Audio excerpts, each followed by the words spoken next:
Price the Lord. Hallelujah, hallelujah. യേശുവേ നന്ദി, യേശുവേ സ്തുതി, യേശുവേ സ്തോത്രം. ബൈബിളിൽ തന്നെ പഴയ നിയമത്തിൽ മറ്റൊരു സംഭവത്തിലേക്ക് നമുക്ക് കടന്നു പോവാം. 1 മക്കബായരുടെ പുസ്തകത്തിൽ 5-ാമത്തെ അധ്യായത്തിൽ 55 മുതൽ ഉള്ള തിരുവചനങ്ങൾ വായിക്കുന്ന സമയത്ത് നമ്മൾ മറ്റൊരു യുദ്ധത്തെക്കുറിച്ച്, ഇതുപോലെ ഇസ്രായേൽക്കാർ ചെയ്തൊരു യുദ്ധത്തെക്കുറിച്ച് നമ്മൾ വായിക്കുന്നുണ്ട്. 57-ാമത്തെ വാക്യം, നമുക്ക് ചുറ്റുമുള്ള വിജാതിയരോട് യുദ്ധം ചെയ്യാം. അവർ തങ്ങളുടെ സൈന്യ നിരകൾക്ക് ആജ്ഞ കൊടുത്തു. അവർ യാമുനിയായ്ക്കെതിരെ നീങ്ങി. ഗോർജിയോസും സൈന്യം അവരെ നേരിടാൻ പട്ടണത്തിന് പുറത്തു വന്നു. അവർ ജോസഫിനെയും അസറിയെയും തുരത്തി യൂദയുടെ അതിർത്തികൾ വരെ ഓടിച്ചു. ഇസ്രായേൽക്കാരിൽ 2000-ഓളം പേർ അന്ന് മരിച്ചു വീണു. പല വലിയ യുദ്ധങ്ങളും ജയിച്ച ഇസ്രായേൽ സൈന്യം അന്ന് ചെറിയൊരു യുദ്ധത്തിന് പോകുന്നു. ആ യുദ്ധത്തിന് പോയിരുന്ന 2000-ഓളം ആളുകൾ, പടയാളികൾ അന്നേ ദിവസം മരിച്ചു വീണു. ആ മരിച്ചു വീണ സമയത്ത് സ്വാഭാവികമായിട്ടും ഞാൻ പറഞ്ഞല്ലോ, എന്തുകൊണ്ട് ഇത് സംഭവിച്ചു എന്ന് ഒരു ആത്മപരിശോധന നടത്തും. ആ ആത്മപരിശോധന നടത്തി 2000-ഓളം ആളുകൾ, മരിച്ച ആളുകളെ മറവ് ചെയ്യണമല്ലോ. ആ മറവ് ചെയ്യാൻ വേണ്ടി അവർ ചെയ്ത കാര്യങ്ങൾ 2 മക്കബായരുടെ പുസ്തകത്തിൽ 12-ാമത്തെ അധ്യായത്തിൽ 39 മുതൽ ഉള്ള തിരുവചനങ്ങൾ വായിക്കുന്ന സമയത്ത് നമ്മൾ ഈ തിരുവചന ഭാഗങ്ങളാണ് കാണുന്നത്. യുദ്ധത്തിൽ മൃതിയടഞ്ഞവരെ പിതൃകുടീരങ്ങളിൽ അടക്കം ചെയ്യുക ആവശ്യമായതിനാൽ യൂദാസും അനുയായികളും പിറ്റേന്ന് തന്നെ ജഡങ്ങൾ എടുത്തുകൊണ്ടുവരാൻ പുറപ്പെട്ടു. ഈ യുദ്ധത്തിൽ മരണപ്പെട്ട 2000-ഓളം ആളുകളുടെ മൃതശരീരം അടക്കം ചെയ്യാൻ വേണ്ടി എടുക്കാനായിട്ട് പോയി.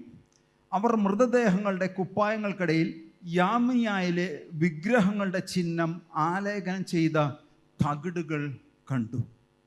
എന്ത് കണ്ടു? എന്ത് കണ്ടു? 1-ാമത്തെ കൽപ്പന എന്താണ്? ആർക്കും അറിയില്ല. ഉറക്കെ പറഞ്ഞേ. 1-ാമത്തെ കൽപ്പന, 10 കൽപ്പനകളിൽ 1-ാമത്തെ കൽപ്പന എന്താണ്? ഞാനല്ലാതെ. പക്ഷെ യുദ്ധം ചെയ്യാൻ പോയ മരണപ്പെട്ട ഈ 2000-ഓളം ആളുകൾ ഈ യാമിനിയെക്കെതിരെ യുദ്ധം ചെയ്യാൻ പോകുന്ന സമയത്ത് ഈ യാമിനിയെ അവരെ കീഴ്പ്പെടുത്തുവാനായിട്ട് ദൈവത്തിൽ ആശ്രയിക്കുന്നതിന് പകരം വിജാതിയർ സേവിച്ചിരുന്ന ദേവീ ദേവന്മാരുടെ ചിത്രങ്ങൾ അണിഞ്ഞ തകിടുകൾ അവർ ശരീരത്തിൽ ധരിച്ചു. എവിടെ ധരിച്ചു? ശരീരത്തിൽ ധരിച്ചു. ചില ആളുകളെയൊക്കെ കണ്ടുമുട്ടുന്ന സമയത്ത്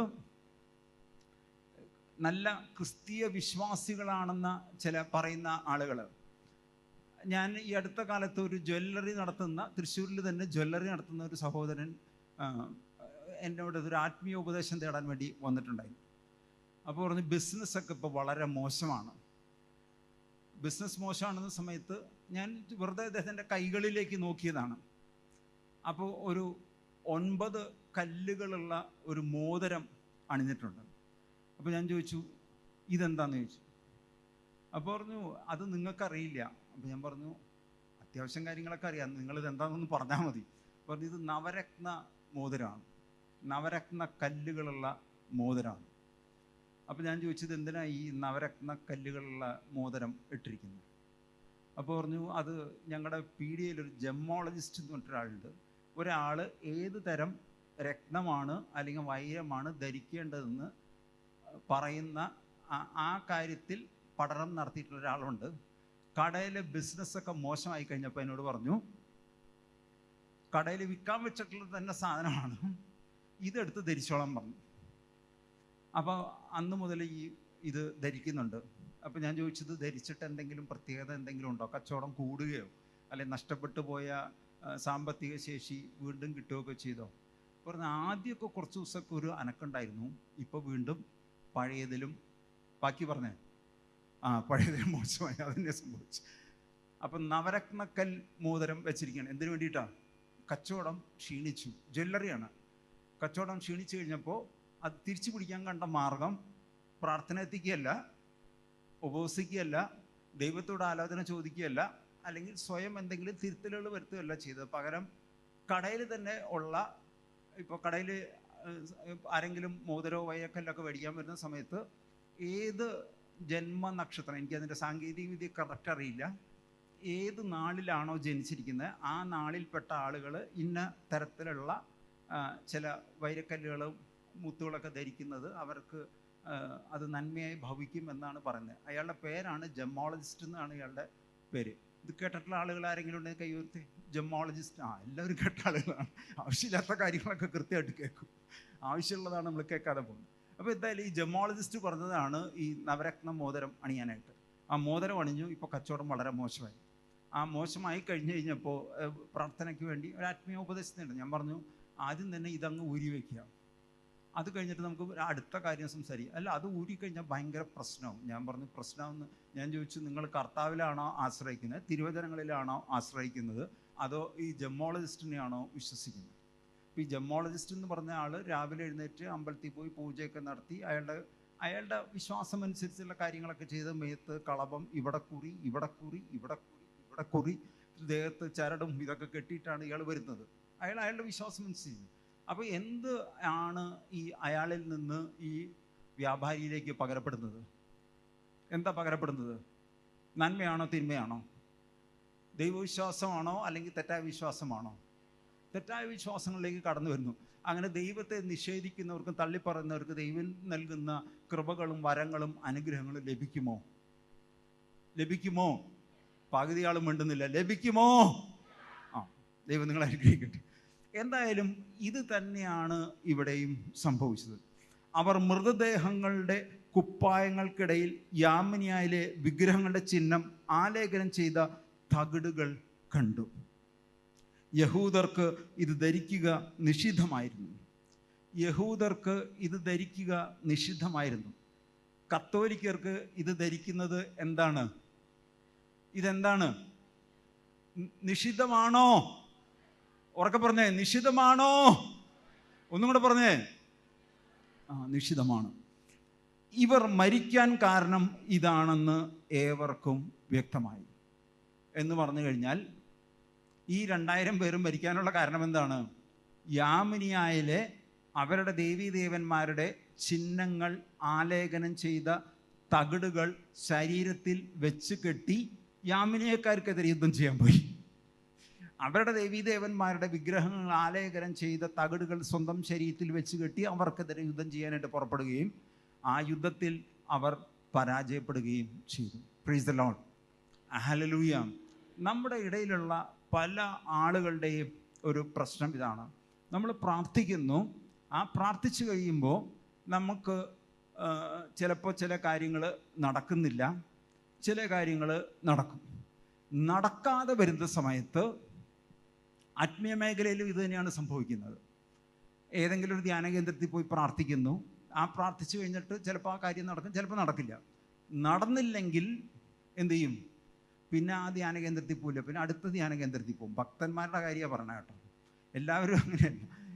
ഇനി വിശ്വാസികളല്ലാത്തവരെന്ത് ചെയ്യുന്നു? പള്ളിയിൽ പോയി പ്രാർത്ഥിക്കുന്നു. അപ്പോൾ ഒരു ന്യായീകരണം പറയും, എന്താണ്? ധ്യാന കേന്ദ്രത്തിലുള്ള ദൈവം തന്നെയാണ് എവിടെയുള്ളത്? ഇടവപ്പള്ളിയിൽ. പിന്നെ ധ്യാന കേന്ദ്രത്തിൽ പോകേണ്ട ആവശ്യമുണ്ടോ എന്ന് ചോദിക്കും. അങ്ങനത്തെ ആളുകളുണ്ട്. ഈ അങ്ങനത്തെ ആളുകളെ പെട്ടെന്ന് തിരിച്ചറിയും. ഇവർക്ക് എന്തെങ്കിലും പ്രശ്നം വന്നു കഴിഞ്ഞാൽ ഇവർ പിന്നെ ധ്യാന കേന്ദ്രത്തെ കുറ്റം പറഞ്ഞു നടന്ന ആളുകൾക്ക് അവിടെ പോകാൻ പറ്റുമോ? പറ്റത്തില്ല. അതുകൊണ്ട് അവർ പിന്നെ എന്താ വെച്ചാൽ അതിൻ്റെ ഓൾട്ടർനേറ്റ് വെർഷൻ എവിടെയാണെങ്കിൽ പോയി കണ്ടെത്തും. അപ്പോൾ ഇങ്ങനെയുള്ള സ്ഥലങ്ങൾ പ്രാർത്ഥിച്ചിട്ട് പലപ്പോഴും നമ്മൾ പ്രാർത്ഥിച്ച കാര്യങ്ങൾ നടക്കാതെ വരുന്ന സമയത്ത് ഇത്തരം നിഷിദ്ധ കേന്ദ്രങ്ങളിലേക്ക് പോകുന്ന പ്രവണത ചില ആളുകളിലെങ്കിലും വിശ്വാസികളുടെ ഇടയിൽ നമ്മൾ കണ്ടുമുട്ടാറുണ്ട്. Praise the Lord, hallelujah. യേശുവേ നന്ദി. ഞാൻ പറഞ്ഞത് നിഷിദ്ധ വസ്തുക്കൾ ഏത് തരത്തിലായാലും നമ്മുടെ ഭവനങ്ങളിൽ വന്ന് കയറിയിട്ടുണ്ടെങ്കിൽ അത് അവിടെ നിന്ന് നീക്കം ചെയ്യുക. അത് ആരെങ്കിലും ഇത് കേട്ടുകൊണ്ടിരിക്കുന്ന ആളുകൾ, ഇതിപ്പോൾ ഒരുപാട് ആളുകൾ ഓൺലൈനിൽ കേൾക്കാൻ സാധ്യതയുണ്ട്. ആരെങ്കിലും കാണുന്ന ആളുകൾ ഇത്തരം വസ്തുക്കൾ അറിഞ്ഞോ അറിയാതെയോ അത് സ്വന്തം വീട്ടിൽ കൊണ്ടുവച്ചിട്ടുണ്ടെങ്കിൽ അതെടുത്ത് മാറ്റി വീടുകളെ വിശദീകരിക്കുക. ഇത് മാത്രമല്ല സംഭവിക്കുന്നത്. ഒരു സഹോദരൻ ഇതുപോലെ വിദേശത്ത് ജോലി ചെയ്തിരുന്ന ഒരു കുടുംബം, അവരുടെ ജീവിതത്തിൽ ചില പ്രയാസങ്ങളും ചില കഷ്ടപ്പാടുകളൊക്കെ ഉണ്ടായി. അപ്പോൾ ഒരു ആത്മീയമായൊരു ആലോചന ചോദിക്കാനായിട്ട് കടന്നു വന്നു. ആ ചോദിച്ച സമയത്ത് ഞാൻ പറഞ്ഞു, നിങ്ങൾക്ക് വേണ്ടി പ്രാർത്ഥിക്കുമ്പോൾ എനിക്ക് അങ്ങനെ ഒരു ആത്മീയമായ പ്രചോദനങ്ങളൊന്നും കിട്ടുന്നില്ല. അപ്പോൾ അവർ പറഞ്ഞു, അന്ന് ഞങ്ങളുടെ വീട്ടിലൊന്ന് വരാമോ എന്ന് ചോദിച്ചു. ഞാൻ സാധാരണ ആരുടെയും വീടുകളിൽ പോകാറില്ല, പക്ഷെ ഇത് ഒരു സ്പെഷ്യൽ കേസ് എന്ന നിലയിൽ എനിക്കെന്തോ പോകാൻ തോന്നി. അങ്ങനെ ഒരു വീട്ടിൽ ചെന്നു. ആദ്യത്തെ ഗസ്റ്റ് റൂം ഇരിക്കുന്ന സ്ഥലത്ത് ഒരു വലിയൊരു കബേർഡുണ്ട്. ഞാൻ ആ കബേർഡിലേക്ക് നോക്കിയ സമയത്ത് കണ്ട കാര്യം എന്താണെന്ന് വെച്ച് കഴിഞ്ഞാൽ, വിവിധ ഇനം വിദേശ മദ്യങ്ങൾ, ഇതിൻ്റെയൊക്കെ സാമ്പിൾ ബോട്ടിൽസ് എന്ന് പറഞ്ഞിട്ട് 20 ml കുപ്പികൾ കിട്ടും. ഫ്ലൈറ്റിലൊക്കെ പോകുന്ന ആളുകൾക്ക് അറിയാം, അത് കോംപ്ലിമെൻറ്റ് പോലെ തരുന്നതാണ്. അതൊക്കെ ഫ്ലൈറ്റിൽ ഇരുന്ന് കുടിക്കാതെ ചിലർ വീട്ടിൽ കൊണ്ടുപോയിക്കും. ഇദ്ദേഹത്തിൻ്റെ ഈ ഷോക്കേസിനകത്ത് നോക്കിക്കഴിഞ്ഞപ്പോൾ ഏകദേശം സാമ്പിൾ ബോട്ടിലായിട്ട് കാലിക്കുപ്പിയല്ല പറഞ്ഞേ, മദ്യമുള്ള കുപ്പികൾ അവിടെ വെച്ചിരിക്കുകയാണ്. ഒരു 60 ഡിസ്പ്ലേ വെച്ചിരിക്കുന്നു. ഈ വീട്ടിൽ കയറി വരുന്ന ഒരാൾക്ക് ഈ മദ്യക്കുപ്പി കാണുമ്പോൾ മദ്യത്തിനെതിരെ പ്രസംഗിക്കാനാണോ മദ്യം കഴിക്കാനാണോ പ്രവണത ഉണ്ടാവുക? പറഞ്ഞേ. മദ്യം കഴിക്കാൻ പ്രവണത. അപ്പോൾ ഇദ്ദേഹം അറിഞ്ഞോ അറിയാതെയോ എന്തിനാണ് സാക്ഷ്യം വഹിക്കുന്നത്? ഒരു ക്രിസ്തീയ ജീവിതത്തിനാണോ സാക്ഷ്യം വഹിക്കുന്നത്? അത് തിന്മയുടെ ജീവിതത്തിനാണോ പ്രചോദനം കൊടുക്കുന്നത്? തിന്മയുടെ ജീവിതത്തിന് പ്രചോദനം കൊടുക്കുന്നു. അതുകൊണ്ട് തന്നെ ഞാൻ ഇദ്ദേഹത്തോട് പറഞ്ഞു, ഇതെടുത്ത് മാറ്റാൻ പറഞ്ഞു. അത് പറ്റില്ല, അത് ഞാൻ ദുബായ് പോയ തൊട്ട് ഓരോ പ്രാവശ്യം ലീവിൽ വരുന്ന സമയത്ത് ഇദ്ദേഹം ഈ റിഗിൽ ജോലി ചെയ്തിരുന്നതാണ്. അപ്പോൾ 56 ദിവസം ജോലി ചെയ്ത് കഴിഞ്ഞാൽ 14 ദിവസമാണ് ലീവ് വിത്ത് ടിക്കറ്റ് കിട്ടും.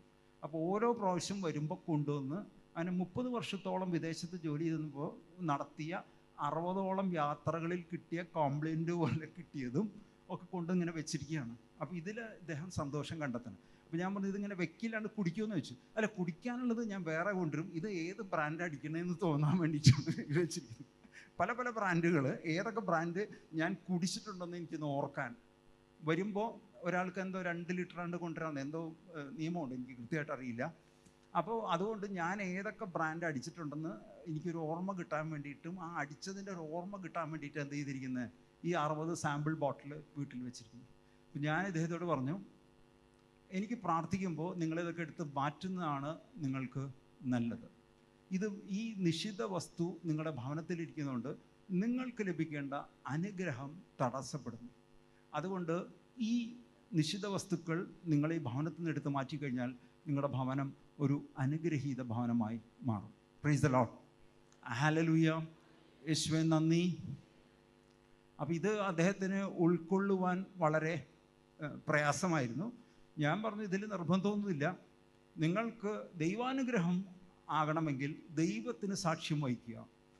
അതല്ല, നിങ്ങൾക്ക് ദൈവാനുഗ്രഹം വേണ്ട, ഭൗമികമായ ഇപ്പോൾ പുതിയ പുതിയ സിദ്ധാന്തങ്ങളൊക്കെ ഉണ്ട്, നിങ്ങൾക്ക് അറിയുമെന്നറിയില്ല.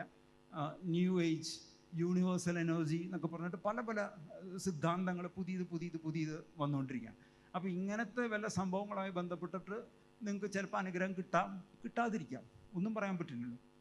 അപ്പോൾ അതുകൊണ്ട് നിങ്ങൾക്ക് എനിക്ക് പറയാൻ വ്യക്തിപരമായിട്ടുള്ള ഉപദേശം, ഇതെടുത്ത് മാറ്റുക, നിങ്ങളുടെ വീട്ടിൽ നിന്ന് ഇതെടുത്ത് മാറ്റുക. ആ മാറ്റാൻ പറഞ്ഞ സമയത്ത് പിന്നത്തെ പ്രശ്നം വെച്ചാൽ ഇതെന്ത് ചെയ്യുന്നുള്ളതാണ്. അപ്പോൾ ഭാര്യ വന്നിട്ട് പറഞ്ഞു, അങ്ങനെയാണ് ഒരു കാര്യം ചെയ്യാം, ചേട്ടൻ്റെ ഫ്രണ്ട്സിന് ഇത് കൊടുക്കാം, എൻ്റെ ചേട്ടൻ രക്ഷപ്പെടണം, ഫ്രണ്ട്സ് ആരും രക്ഷപ്പെടരുത്. ഞാൻ പറഞ്ഞു, അങ്ങനെ ചേട്ടൻ്റെ ഫ്രണ്ട്സിനെ രക്ഷപ്പെടുത്തണ്ട, തൽക്കാലം നിങ്ങൾക്ക് ഈ പറയുന്ന കാര്യങ്ങളിലൊരു ബോധ്യം ഉണ്ടെങ്കിൽ ഈ കുപ്പി തുറന്ന് ലാട്രിനിലും നല്ല ഈ ബാത്റൂമൊക്കെ കഴിക്കുമ്പോൾ ഡെറ്റോളൊക്കെ ഒഴിക്കുന്നതിന് പകരം ഇത് നല്ല സാധനമാണല്ലോ, വാഷ് ബേസിനിലും കിച്ചൺ സിങ്കിലും പാത്രം കഴുകുന്നിടത്തൊക്കെ ഇതൊക്കെ ഒഴിച്ച് ഇപ്പോൾ തന്നെ ഇതൊക്കെ ഒന്ന് അവസാനിപ്പിക്കാൻ പറഞ്ഞു. പിന്നെ അത് വലിയ സംഘർഷമായി. അവസാനം ഇയാൾ പറഞ്ഞു, ഇയാളെ വിളിച്ചു കൊണ്ടുവന്നത് കുഴപ്പമായി, ഉള്ള സമാധാനം കൂടെ ഇയാൾ കളഞ്ഞു. അപ്പം ഞാൻ പറഞ്ഞു, ഇത് നിർബന്ധത്തിനല്ലല്ല പറയുന്നത്, നിങ്ങൾക്ക് പരിപൂർണമായ ബോധ്യമുണ്ടെങ്കിൽ, ഇതാണ് നിങ്ങളുടെ അനുഗ്രഹത്തിന് തടസ്സമെന്ന് നിങ്ങൾക്ക് തോന്നുന്നുണ്ടെങ്കിൽ നിങ്ങളത് ചെയ്യുക, ഇല്ലെങ്കിൽ ചെയ്യണം.